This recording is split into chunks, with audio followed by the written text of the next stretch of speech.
സർക്കാരിനെതിരെ രൂക്ഷ വിമർശനവുമായി ഹൈന്ദവ സംഘടനകൾ.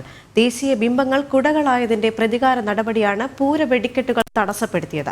പൂരത്തെ തകർക്കാൻ സർക്കാരിനെ അനുവദിക്കില്ലെന്നും സംഘടനകൾ അറിയിച്ചു. അതേസമയം രാംലല്ലയെ കാണിച്ചതിൽ സർക്കാരിന്റെ പ്രതികാര നടപടിയാണിതെന്നും സന്ദീപ് വാര്യർ ജനം ടിവിയോട് പറഞ്ഞു. ഇന്നലെ കുടമാറ്റവുമായി ബന്ധപ്പെട്ട് കുടമാറ്റത്തിൽ രാംലല്ലയുടെയും അതുപോലെ തന്നെ ചന്ദ്രയാന്റെയും ഒക്കെ ദൃശ്യങ്ങൾ ഈ കുടമാറ്റത്തിന്റെ ഭാഗമായി വന്നതോടുകൂടി സംസ്ഥാന സർക്കാർ CPM വിശിഷ്യ ഈ പൂരം നടത്തുന്ന രണ്ട് ദേവസ്വങ്ങളെയും ആക്ഷേപിക്കണം, അവരെ തടസ്സപ്പെടുത്തണമെന്ന് അവർ തീരുമാനിച്ചുറപ്പിച്ചതിന്റെ ഭാഗമായിട്ടാണ് ഈ തരത്തിലുള്ള അനാവശ്യമായ നിയന്ത്രണങ്ങൾ കൊണ്ടുവന്നിട്ടുള്ളത്. തൃശ്ശൂർ പൂരം നടത്താൻ കഴിയാത്ത സാഹചര്യം ഉണ്ടാക്കിയിട്ടുള്ളത്. അതുകൊണ്ട് തന്നെ ഇത് അങ്ങേയറ്റം പ്രതിഷേധാർഹമാണ്.